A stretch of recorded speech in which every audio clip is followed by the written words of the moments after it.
The moon illuminated the main building of the Demon Academy. Steve looked ahead in confusion when he asked about whether it would really take 14 days. Klaus opened his mouth and answered in the affirmative, explaining that his internal injuries were so great that he would have to stay there for at least 14 days. In front of him stood an instructor, who said that if the boy stayed there for so long, it would be difficult for him to reach the highest level, and then asked if it was possible to speed it up somehow. The doctor covered his mouth with his hand and replied that he himself wondered about this, and that if he had Nigong, then perhaps it would work, but cadet number 7 did not have it at all. Sweat began to pour down Steve's face when the doctor added that in that case, there was no other choice but to wait as long as it took. The instructor looked away, thinking about how the second test was in 3 weeks and how he couldn't believe he was hospitalized for 2 weeks, and then he realized that he didn't want his group to be expelled just because of this guy. Klaus turned his head to the side when he was asked if he could talk to cadet number 7, since he had a lot to say. The protagonist was lying with his eyes closed when the doctor said that he was sleeping now, so it would be difficult to talk, and then asked if he should wake him up, and the instructor said no need, and that he would come tomorrow, since the guy would be there anyway.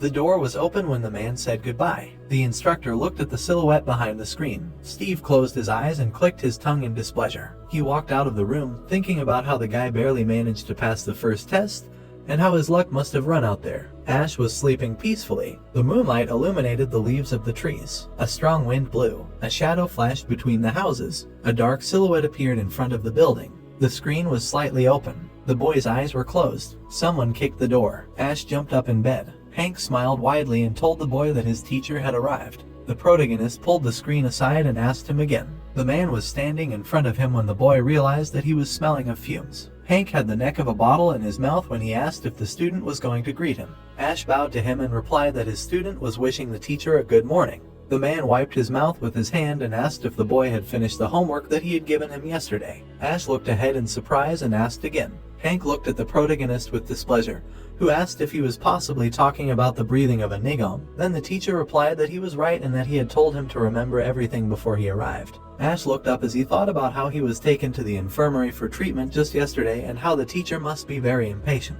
Hank cleaned his ear and assumed that the boy did not remember anything. The protagonist covered his fist with his palm and replied that of course he learned it, and thought that it was good that Nano healed him beforehand. The boy stood in front of the man, who was thinking about how he learned everything while being sick, adding that he only said that to provoke him.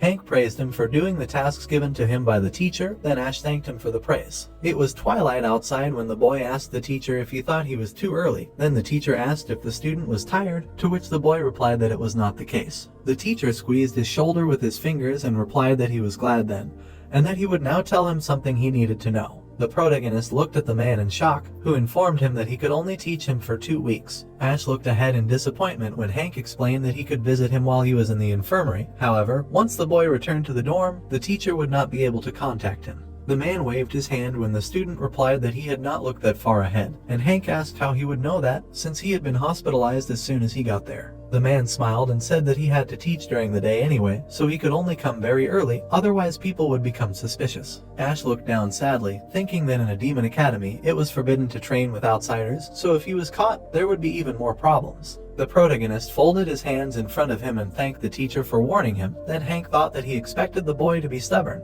but he obediently listened. The teacher pointed to the side when he suggested to start since they were short on time. Then the boy asked about right now. An angry Hank pointed his finger at him and asked about not hearing when his teacher said that they were short on time. The protagonist looked at the man in confusion and said that he understood when he told him to turn around and sit on the floor. Ash plopped down on his knees when the man told him to hurry up. The protagonist looked back, thinking that he wanted the teacher to explain why he was doing all this. Hank sat behind him when he said that it was good that the boy memorized the breath of 1,000 martial arts. He placed his hand on his back. Ash turned to the teacher and asked him what he was going to do, and he replied that since they didn't have much time, he would shove the flow into him. The protagonist looked back in fear and asked what the man meant. Hank smirked and replied that this difficult path was created by the boy's great-grandfather and that he shouldn't worry because his teacher would do it for him. White energy enveloped his hand as he asked the student to clench his jaw because if he screamed and the guards came, it would be over. The protagonist gritted his teeth in pain. The teacher stared ahead as he told the boy to close his mouth. Streams of energy were coming out from under his palm as Nano reported that intangible energy had been incorporated into the user's bloodstream and that an analysis had begun based on the data available. Veins bulged on the boy's body as the nano machine explained that the energy detected was identified as Kai or chakra and that an analysis of the effect on the user's body was ongoing. Ash closed his eyes, thinking that he knew the teacher's nigong was making his veins bulge, but this was too much. Hank frowned, looking ahead and thinking about his student. He imagined the boy's body as streams of chakra movement as he thought about how he really had no training and how he couldn't believe there was no obstruction or hindrance to the circulation. His hand rested on the student's back as he thought about how the muscles looked trained and how, as far as he knew, the boy had no martial arts training. The man frowned as he thought that perhaps it was the Lord. He remembered his Lord standing next to a woman. She was laughing with her eyes closed. Hank looked ahead seriously, thinking about how out of all his 7 wives, he only cared about Nora, so maybe he was secretly taking care of this child. The man smiled as he thought about how, in any case, everything was going just fine. Ash sat there gritting his teeth as the teacher thought about how with his body in such a state, it would only take 7 days to create enough nigong. The lights were on in the Demon Academy dorm at the same time. Someone was hit in the face. The boy stuck his leg out in front of him. The cadets ran, excitedly calling for the prince. Sweat appeared on the cadets' faces as they asked who the boy thought he was and how he thought he would be safe after attacking a representative of the Poison Clan. The cadet wiped the blood from his face and asked if it mattered who they were. Chris pointed at himself and added that the Demon Academy was based only on strength, so now that he had won, he would become the leader of the 12th group. So, friends, this chapter comes to an end. What will happen next? We'll uncover it in the next chapter. Don't forget to rate this chapter out of 10 in the comments.